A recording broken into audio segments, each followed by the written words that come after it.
നമസ്കാരം കൂട്ടുകാരെ, വെസ്റ്റേൺ നാടൻ റെസിപ്പിയിലേക്ക് എല്ലാവർക്കും സ്വാഗതം. ഒരു സ്പെഷ്യൽ രീതിയിൽ ഒരു രസത്തിൻ്റെ റെസിപ്പിയാണ്. ഇതിനായിട്ട് 1/4 കപ്പ് ലെൻറ്റിൽസിൻ്റെ പരിപ്പും, ഏത് പരിപ്പ് വേണമെങ്കിലും ഉപയോഗിക്കാം. പിന്നെ 4 കപ്പ് വെള്ളവും കൂടെ ഒരു പ്രിസ്റ്റീജിൽ വെച്ച് ആദ്യമായിട്ട് പരിപ്പ് നല്ലതായിട്ട് വേവിച്ചെടുക്കാം. ഇതിലേക്ക് ഒരു 1/2 ടീസ്പൂൺ മഞ്ഞൾപ്പൊടിയും കൂടെ ചേർത്ത് കൊടുക്കാം. ഇളക്കുക. എന്നിട്ട് ആദ്യത്തെ വിസിൽ വന്നതിന് ശേഷം വെയിറ്റ് വെച്ച്, അതിന് ശേഷം 4 വിസിലാണ് എൻ്റെ പ്രഷർ കുക്കറിന് ടൈമിങ്. പിന്നെ അത് ഓരോരുത്തരുടെയും ഉപയോഗിക്കുന്ന പ്രിസ്റ്റീജിനെ ആശ്രയിച്ചിരിക്കും. അതവിടെ തണുക്കാൻ വെക്കാം. ഒരു പാൻ ചൂടാക്കുക. അതിലേക്ക് ഒരു 2 ടീസ്പൂൺ, ഞാനിവിടെ വെളിച്ചെണ്ണയാണ് ഒഴിച്ചിരിക്കുന്നത്. ഈ 2 ടീസ്പൂൺ വെളിച്ചെണ്ണ ചൂടാകുമ്പോഴത്തേക്ക് അതിലേക്ക് 1 ടീസ്പൂൺ കടുകും 1/2 ടീസ്പൂൺ ഉലുവായും 1/2 ടീസ്പൂൺ തന്നെ ജീരകവും കൂടെ ഇട്ട് കൊടുക്കുക.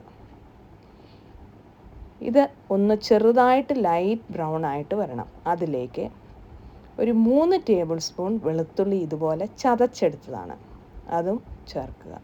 തീ ഏറ്റവും ലോ ഹീറ്റിലേക്കാക്കുക. ഒരു പിടി കറിവേപ്പിലയും കൂടെ ചേർത്ത് കൊടുക്കുക. വീണ്ടും ഒന്നുകൂടെ വഴറ്റിയെടുക്കുക. ഇതിലേക്ക് ചെറുതായിട്ടരിഞ്ഞ 2 തക്കാളി, നല്ല പഴുത്ത തക്കാളി ചേർക്കുക. ഹീറ്റ് ഒരു മീഡിയം ഹീറ്റിലേക്കാക്കുക. വീണ്ടും ഒരു 5 മിനിറ്റ് ഇത് ഒന്നുകൂടെ വഴറ്റിയെടുക്കുക. 1/2 ടീസ്പൂൺ ഉപ്പും കൂടെ ചേർക്കുക. ഇത് നല്ല മയത്തിൽ ഇത് വഴന്നു വരണം. അതുവരെ ഇത് മീഡിയം ഹീറ്റിൽ തന്നെ വെച്ച് ഈ തക്കാളി വഴറ്റിയെടുക്കുക. അടച്ചു വെച്ച് വേവിക്കരുത്, വഴറ്റി തന്നെ എടുക്കണം.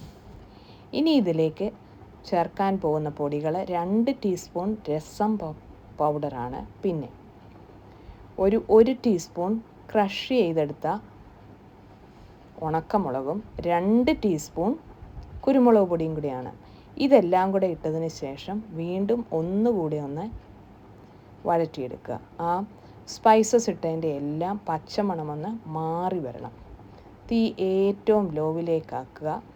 ഒരു 20 മില്ലി ലിറ്ററോളം നന്നായിട്ട് കൊഴുത്ത വാളംപുളി പിഴിഞ്ഞെടുത്ത ആ നീരും കൂടെ ഇതിലേക്ക് ചേർക്കുക.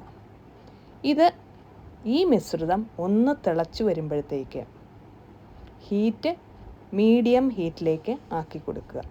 നേരത്തെ നമ്മൾ വേവിച്ചു വെച്ചിരിക്കുന്ന പരിപ്പ് ഇതിലേക്ക് ചേർക്കുക. പരിപ്പ് ചേർത്തതിന് ശേഷം വീണ്ടും നല്ലതായിട്ടൊന്ന് ഇളക്കി ഒന്ന് തിളയ്ക്കുന്നത് വരെ നോക്കുക. അതിനുശേഷം മീഡിയം ഹീറ്റിൽ അടച്ചു വെച്ച് ഒരു 5 മിനിറ്റ് വേവിക്കുക. ഞാനിവിടെ ഒരു 1/2 ടീസ്പൂൺ മഞ്ഞൾപ്പൊടിയും കൂടെ ഇട്ട് കൊടുക്കുന്നുണ്ട്. വീണ്ടും ഒന്ന് ഇളക്കുക. തിളപ്പിക്കാനായിട്ട് വെക്കുക. തിളച്ച് വരുമ്പോഴത്തേക്ക് അടച്ചു വെക്കാം. അടച്ച് ഇത് നല്ലതായിട്ടൊന്ന് വെന്ത് വരുമ്പോഴത്തേക്ക് ഈ പരിപ്പും ടൊമാറ്റോയും എല്ലാം കൂടെ നല്ലതായിട്ട് യോജിച്ച് വരണം ഈ രസത്തിലേക്ക്. ഇവിടെ റെഡി ആയിട്ട് വന്നിട്ടുണ്ട്. ഇവിടെ എണ്ണ ചൂടാക്കിയതിന് ശേഷം ചെറിയ ഉള്ളി അത് ചെറുതായിട്ടരിഞ്ഞതും കുറച്ച് കറിവേപ്പിലയും കൂടെ മൂപ്പിച്ചതാണ് ഇതിലേക്ക് ചേർക്കുന്നത്. നേരത്തെ തന്നെ നമ്മൾ കടുക് ചേർത്തിട്ടുണ്ട്. അതും കൊണ്ട് വീണ്ടും കടുക് ചേർക്കേണ്ട ആവശ്യമില്ല. ഇവിടെ നമ്മുടെ പരിപ്പ് രസം റെഡി ആയിട്ടുണ്ട്. ചപ്പാത്തിക്ക്, ചോറിന്, എല്ലാത്തിനും കൂട്ടാൻ പറ്റുന്ന ഒരു എക്സലൻ്റ് സൈഡ് ഡിഷാണ്. ഈ വീഡിയോ നിങ്ങൾക്ക് ഇഷ്ടപ്പെട്ടെന്ന് കാണും.